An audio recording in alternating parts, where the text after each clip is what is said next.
Guinée. Je donne la parole maintenant à son Excellence Leslie Voltaire, conseiller auprès du président du Conseil présidentiel de transition de Haïti. Excellences, Monsieur le Président de l'Assemblée générale, Excellences, Monsieur le Secrétaire général des Nations unies, Mesdames, Messieurs les chefs d'État et de gouvernement, distingués invités, Mesdames, Messieurs, c'est avec un profond sentiment de responsabilité que je m'adresse à vous aujourd'hui dans le cadre de ce sommet de l'avenir. Cet événement ne représente pas seulement une rencontre de dirigeants mondiaux, mais aussi un moment critique pour construire un futur commun fondé sur les principes de solidarité, d'équité et de justice.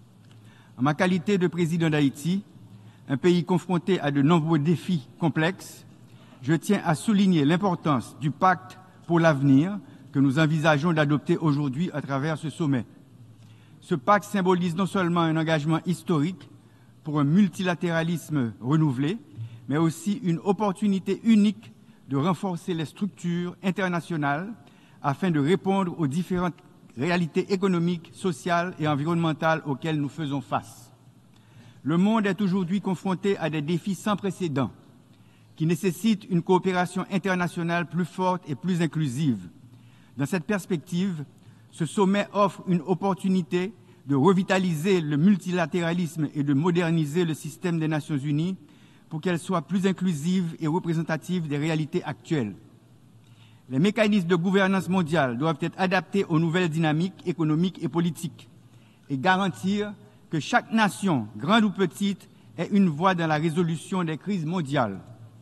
Cet événement majeur est également une opportunité de repenser la gouvernance mondiale en abordant des sujets tels que le financement du développement durable, l'égalité des genres et la protection de la biodiversité. En particulier, la réforme de l'architecture financière internationale est cruciale pour soutenir la transition de certains pays, en particulier les pays les moins avancés, les PMA, vers un développement durable. Il est essentiel de garantir que les bénéfices de la croissance soient équitablement partagés à travers le monde. Une des pierres angulaires du pacte pour l'avenir est l'inclusion des jeunes et la protection des générations futures. Aujourd'hui, plus de 1,9 milliard de jeunes vivent sur notre planète et leur participation dans les processus décisionnels est cruciale pour garantir une paix durable et un développement équitable. Trop souvent, les jeunes sont laissés de côté dans les discussions politiques et économiques, bien qu'ils détiennent un potentiel immense pour résoudre les crises globales, qu'il s'agisse du changement climatique ou des inégalités sociales. En Haïti, le Conseil présidentiel de transition et le gouvernement s'engagent à intégrer les jeunes dans tous les aspects de la reconstruction nationale. En collaboration avec la communauté internationale, nous veillerons à ce que les générations futures ne portent pas le fardeau des erreurs du passé, mais bénéficient des progrès vers la paix durable et la justice sociale. Ce sommet est une chance de renouveler cet engagement mondial en faisant des jeunes des acteurs centraux du changement et non de simples observateurs. Monsieur le Président, Excellences, Mesdames, Messieurs, Haïti est confronté à une crise multiforme qui menace les fondements mêmes de l'État. La crise sécuritaire, alimentée par un trafic d'organes, de drogue, d'armes et de munitions, greffée sur une crise humanitaire, appelle une solution urgente des autorités haïtiennes avec l'aide de la communauté internationale. Le changement climatique qui intensifie les catastrophes naturelles telles que les ouragans et les sécheresses affecte fortement notre pays. Ces défis dépassent nos frontières et nécessitent une réponse collective mondiale. La stabilité d'Haïti est cruciale non seulement pour la région, mais pour l'équilibre global. Pour surmonter ces défis, Haïti a besoin du support de tous. Les investissements directs étrangers, la lutte contre les inégalités et le soutien renforcé dans les domaines de la sécurité et de la justice climatique sont essentiels pour assurer un avenir prospère à notre pays. Ce sommet de l'avenir est une étape cruciale pour renouveler notre engagement collectif en faveur du multilatéralisme. Les institutions internationales doivent être réformées pour devenir plus inclusives et adaptées aux défis actuels. La voix des pays en développement comme Haïti doit être entendue dans les grandes assises internationales où se prennent les décisions majeures. La réforme du Conseil de sécurité des Nations unies est nécessaire pour mieux refléter les dynamiques géopolitiques actuelles. Haïti plaide pour un multilatéralisme véritablement équitable où chaque continent et chaque État, quelle que soit sa taille ou son influence,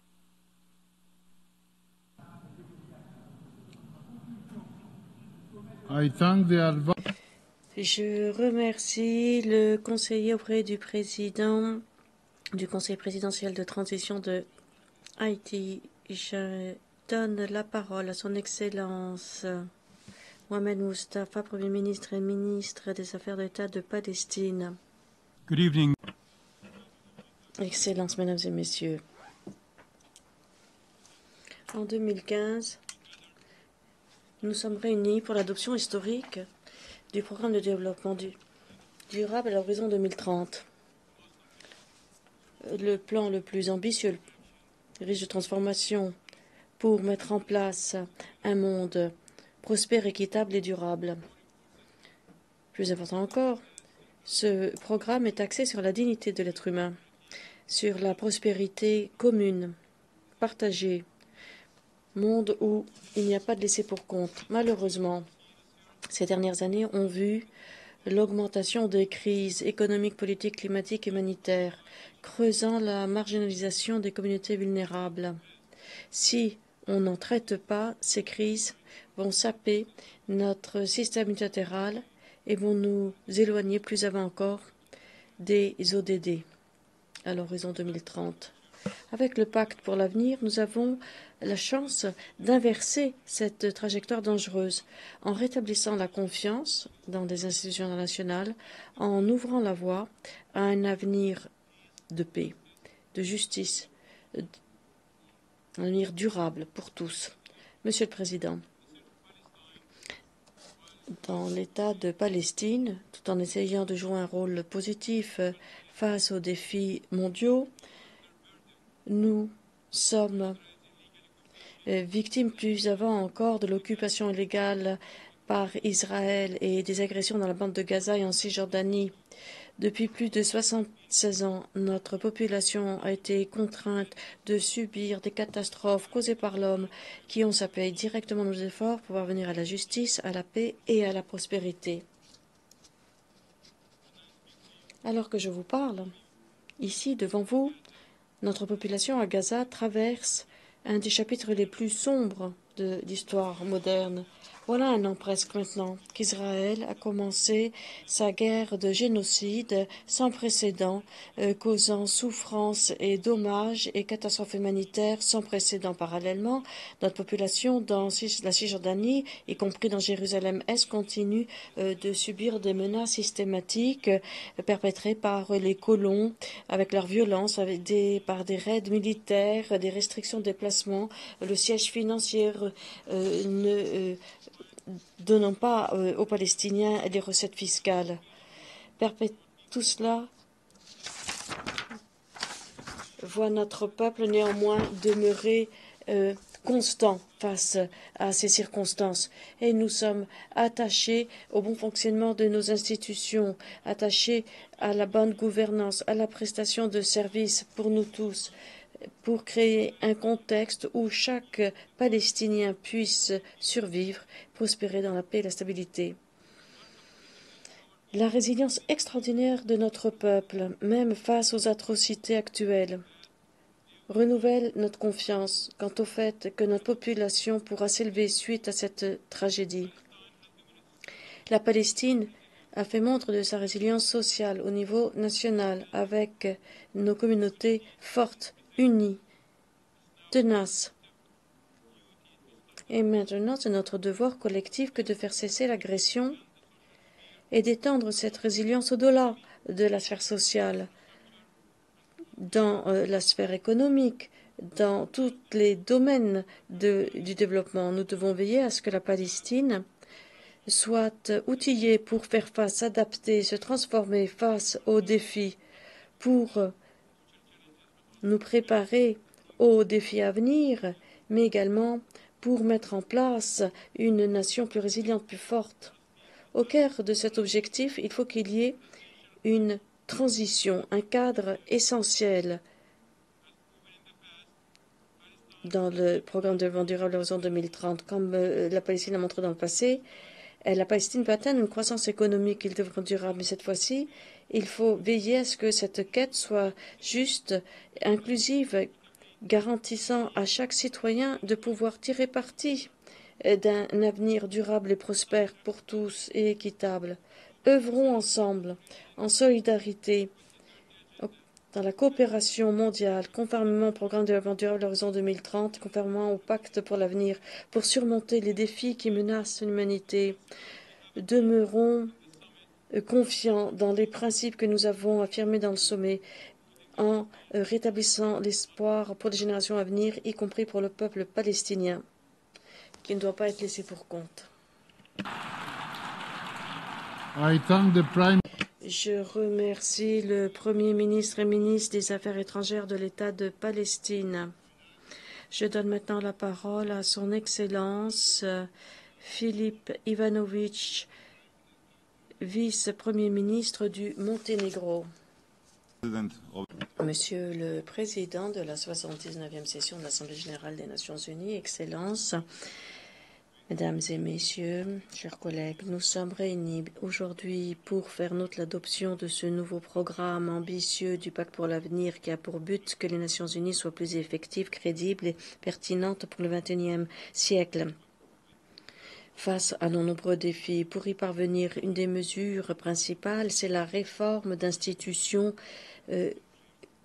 ancienne compte tenu du fait que le monde a beaucoup changé depuis la création des Nations unies. Cela inclut la réforme du Conseil de sécurité, la revitalisation des travaux de l'Assemblée générale et le renforcement de la coopération avec les organisations régionales, le secteur privé, les organisations de la société civile et d'autres parties prenantes. Dans ce cadre, le Monténégro se félicite du consensus atteint autour des documents finaux du sommet. Nous sommes convaincus que le pacte, avec ses deux annexes,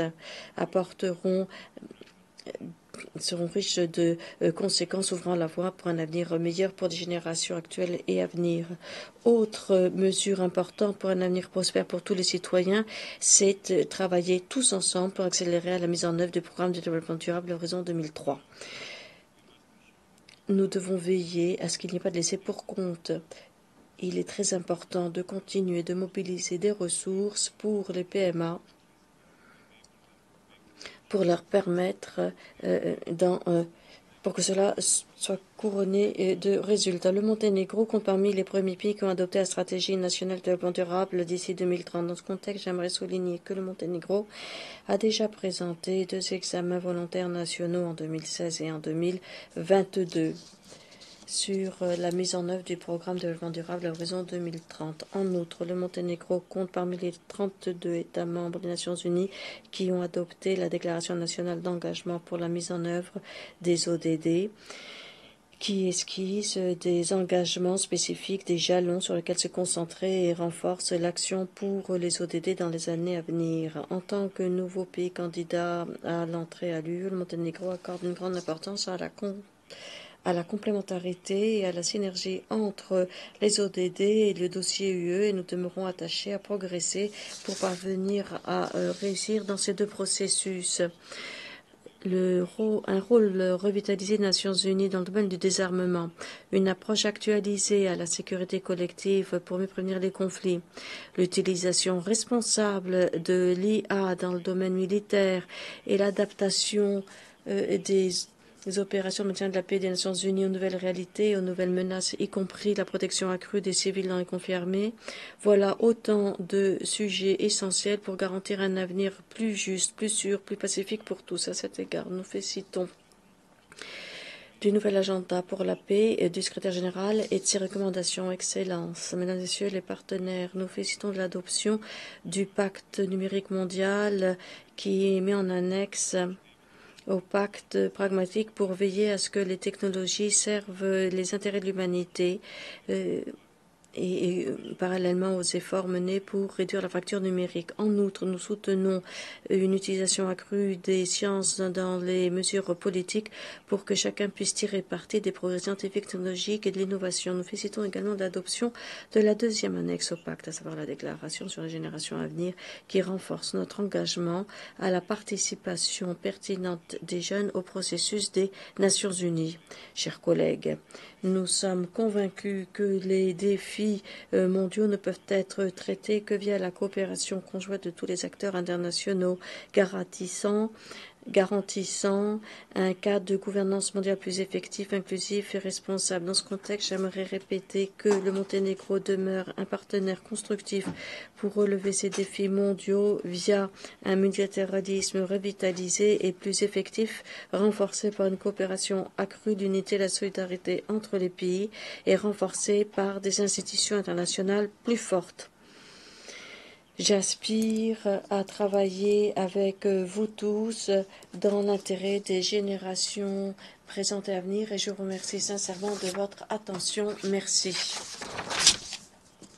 Je remercie le Premier ministre adjoint du Monténégro. Je donne la parole à son Excellence Aziz Akanouch, chef du gouvernement du Royaume du Maroc. Excellences, Mesdames et Messieurs,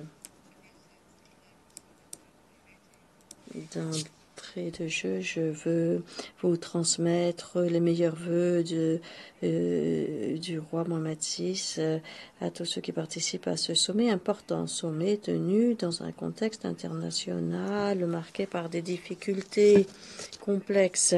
C'est un sommet qui nous fournit une occasion unique de renouveler notre engagement pour la Charte des Nations Unies et pour renouveler notre engagement pour la mise en place d'un nouveau dynamisme dans le multilatéralisme pour parvenir à un avenir meilleur, durable pour la génération présente et à venir. Le Maroc est attaché à la charte, au pacte pour l'avenir et sa mise en œuvre dépend de 5 conditions. D'abord, il faut établir la paix, la stabilité, le développement. C'est le fondement de notre travail, car on ne peut pas mettre en place le développement durable sans la paix. Et la paix ne peut pas être atteinte sans progrès économique, sans progrès social aussi. Nous soulignons qu'il est nécessaire de développer une approche mondiale inclusive fondée sur le respect mutuel, sur la confiance et le dialogue. Deuxièmement, nous devons renouveler le multilatéralisme fondé sur une véritable volonté politique que de travailler ensemble. Nous devons renforcer notre tâche fondée sur la légitimité, sur la solidarité. Et Sa Majesté, le roi Mohamed VI,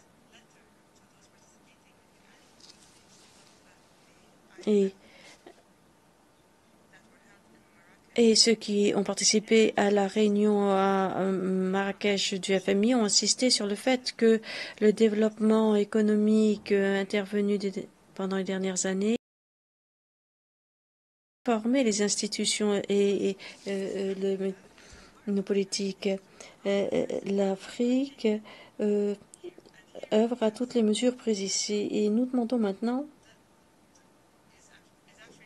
est-ce que l'Afrique n'est pas un bon indicateur pour évaluer nos efforts collectifs pour mettre en place les aspirations les plus hautes à la paix et à la sécurité dans le monde entier? Il est nécessaire plus que jamais d'aider l'Afrique à transformer ces défis actuels en chances à saisir pour parvenir au développement. Quatrièmement, nous devons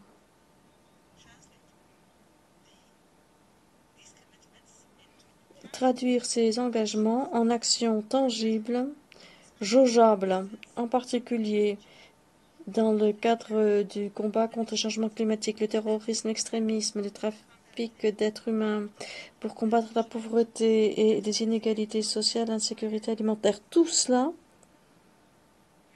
exige une volonté politique renouvelée. Quant au climat, il est bon de noter que le Maroc a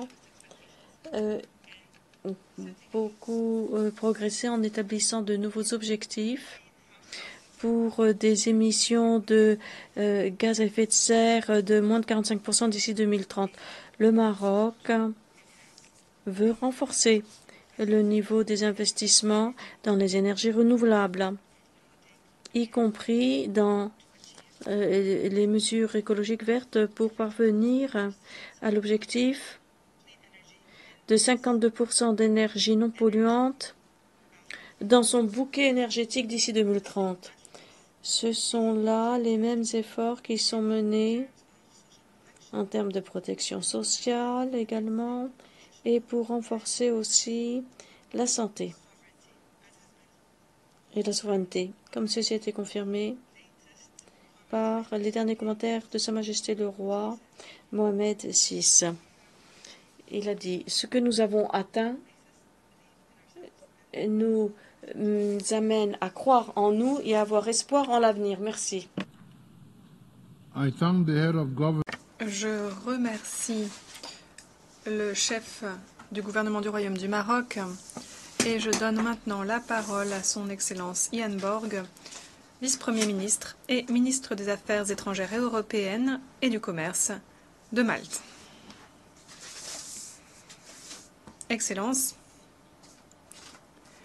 je commencerai par mentionner 4 thèmes généraux. Premièrement, les défis mondiaux appellent des solutions mondiales. Nous sommes réunis ici pour atteindre un objectif unique, rendre le monde meilleur pour les générations présentes et à venir. Ensemble, rien n'est impossible. Deuxièmement, pour créer un avenir meilleur, nous devons accélérer l'action. Dès maintenant, ici même. Pour atteindre les ODD d'ici à 2030 et atteindre un niveau d'émissions net zéro d'ici à 2050, nous ne pouvons nous permettre d'attendre. Troisièmement, ce sommet n'est pas une destination, c'est un tremplin.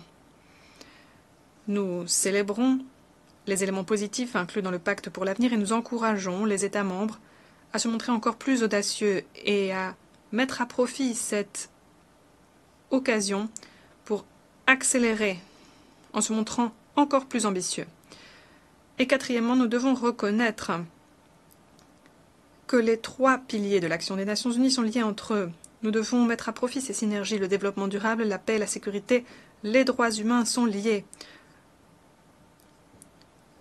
L'ONU est plus robuste lorsque chacun de ces 3 piliers est plus solide. En matière de paix et de sécurité internationale, il est essentiel d'adopter une approche complète englobant ces 3 piliers, alors qu'aujourd'hui, nous le constatons, les conflits et les crises sont de plus en plus complexes et interconnectés. Nous reprenons à notre compte l'appel du secrétaire général qui se retrouve maintenant dans le pacte, à mettre davantage l'accent sur la prévention des conflits. La participation des femmes et des jeunes au processus de paix est cruciale pour prévenir et régler les conflits, maintenir et consolider la paix. Et nous devons prendre à bras le corps les conséquences néfastes des changements climatiques sur la paix et la sécurité internationale. En matière de développement durable, c'est en agissant de façon globale sur le plan économique, social et environnemental que nous obtenons les meilleurs résultats. Il est inacceptable que la pauvreté et la faim extrême existent encore dans le monde d'aujourd'hui. Dans ce pacte, nous nous engageons de nouveau à les éradiquer. L'action climatique, les défis environnementaux à relever doivent être considérés comme des occasions à saisir pour bâtir un monde plus vert, plus propre, en nous montrant plus ambitieux en matière d'énergie renouvelable, en achevant la transition, tournant la page sur les combustibles fossiles et parvenant à un niveau d'émissions net zéro. Nous devons aussi œuvrer pour garantir la santé de nos océans, la résilience, la durabilité et agir pour lutter contre la hausse du niveau des mers qui a des conséquences disproportionnées sur les petits États insulaires en développement. Utilisons la science, la technologie, l'innovation, la coopération dans le domaine du numérique pour améliorer tous les aspects de nos vies, en nous gardant d'oublier les menaces qui peuvent accompagner ces nouvelles technologies. À l'heure de la mondialisation, alors que notre monde change très rapidement, les gouvernements doivent être des facilitateurs permettre la collaboration avec dynamisme, tout en embrassant le potentiel des initiatives pluripartenaires. Nous insistons sur l'importance qu'il y a à investir dans les jeunes, à leur permettre d'avoir accès à une éducation de qualité pour qu'ils puissent s'épanouir, exploiter pleinement leur potentiel. Il faut garantir leur participation. Ce sont les innovateurs, les entrepreneurs, les rêveurs, les créateurs de demain qui donnent forme à notre monde. À travers ce pacte, nous reconnaissons aussi que les enfants représentent en réalité notre présent d'ores et déjà. Nous devons les protéger des conflits armés, de la violence, travailler pour éradiquer la pauvreté et la faim, et scolariser toujours plus d'enfants et investir dans leur éducation. Il nous faut respecter, protéger et donner corps aux droits humains et aux libertés fondamentales de chaque individu vivant sur cette planète. Qu'importe sa nationalité, son appartenance ethnique, la couleur de sa peau, sa religion, son genre ou son orientation sexuelle. Nous le répétons, il est fondamental de lutter contre les inégalités et de ne faire aucun laissé-pour-compte, où que ce soit dans le monde. L'égalité femmes-hommes, l'autonomisation de toutes les femmes et de toutes les filles, leur pleine participation sur un pied d'égalité au processus de prise de décision sont autant de prérequis à un développement durable. Ensemble, nous sommes plus forts. Nous devons faire front commun ici au sommet de l'avenir pour nous engager à appuyer une gouvernance globale transformée, un système multilatéral renforcé avec l'ONU en son cœur. Il faut embrasser la voie de réformes systématiques et structurelles pour bâtir un système plus efficace. Je remercie le vice-premier ministre et ministre des Affaires étrangères et européennes et du commerce de Malte. Je donne maintenant la parole à son Excellence Viviane Balakrishnan, ministre des Affaires étrangères de Singapour. Un système multilatéral plus robuste, au sein duquel les règles soient appliquées de façon universelle est vital. La paix et la sécurité dépendent du respect du droit international et de la Charte des Nations Unies. Nous défendons avec ferveur le pacte pour l'avenir, ainsi que le pacte numérique mondial et la déclaration sur les générations futures. Il s'agit de bases essentielles pour bâtir un système multilatéral à l'épreuve de l'avenir. Nous disons de nouveau notre attachement au droit international et à la Charte des Nations Unies. C'est vital alors que les conflits font rage plus que jamais et que les tensions géopolitiques sont plus vives que jamais. Nous devons tous nous engager de nouveau en faveur du règlement pacifique des différends via la diplomatie. Un monde où le respect de la souveraineté, de l'intégrité territoriale et du droit international est sapé deviendra vite un monde très dangereux pour les générations actuelles et à venir, et plus particulièrement pour les petits États. Deuxièmement, nous avons adopté un pacte numérique mondial. C'est historique. Les technologies du numérique continuent de donner forme à nos vies dans tous les domaines. Nous devons donc établir des règles communes pour pleinement profiter du potentiel de ces technologies révolutionnaires en atténuant les risques.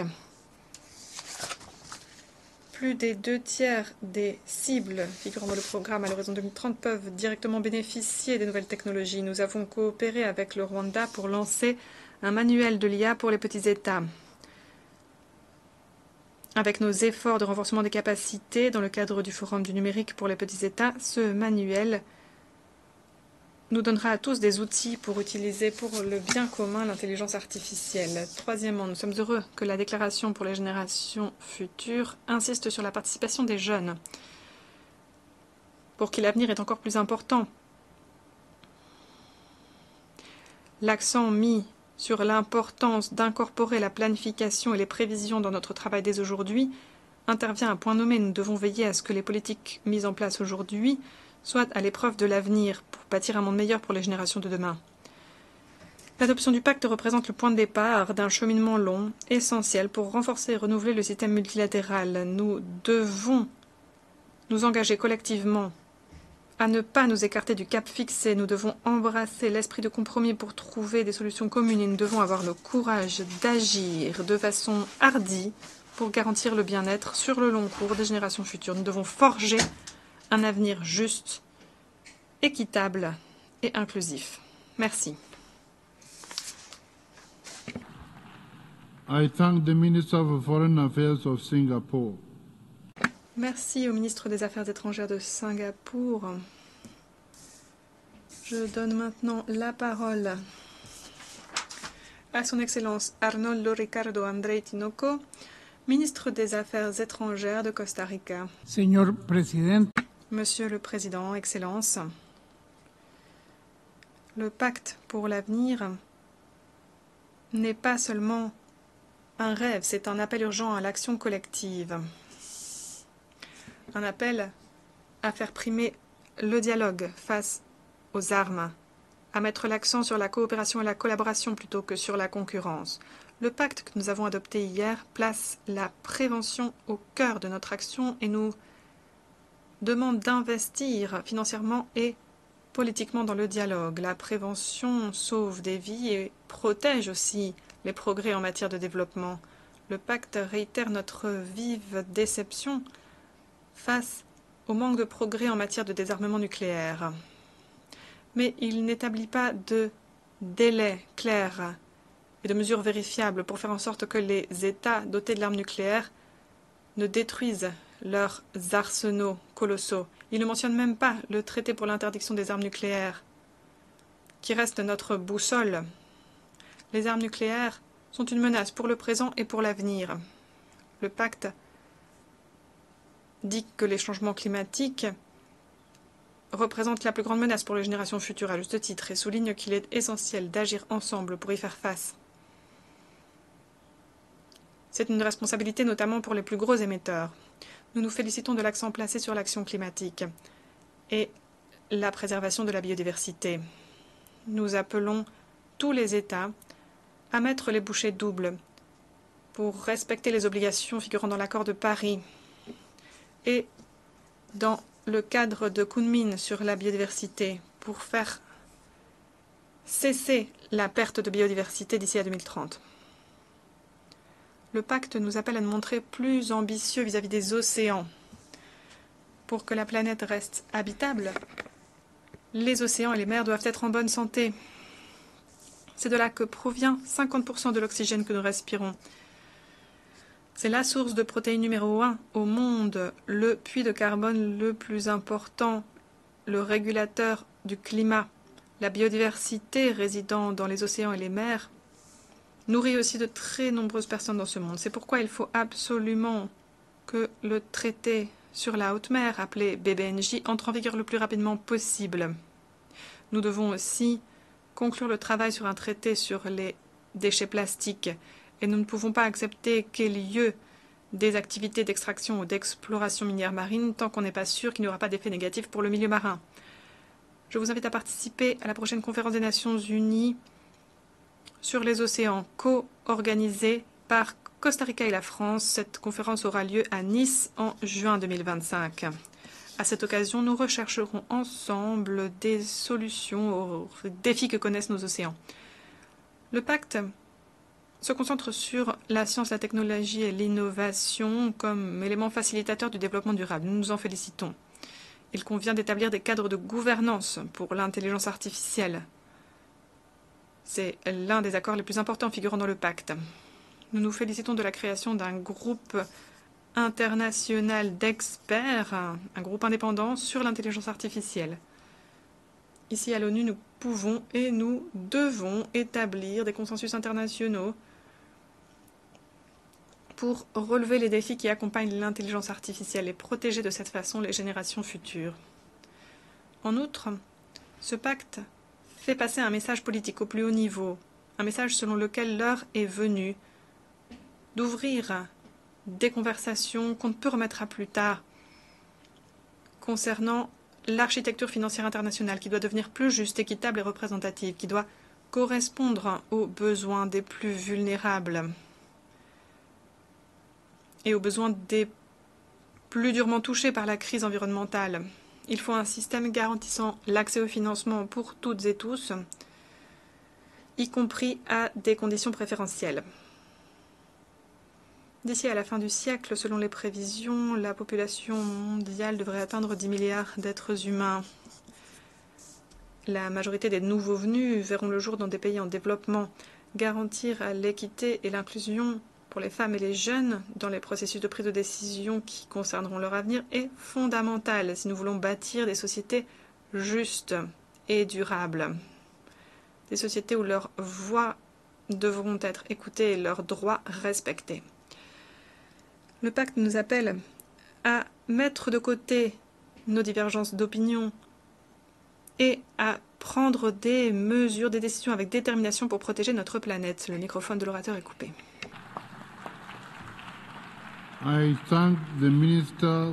Je remercie le ministre des Affaires étrangères de Costa Rica. Je donne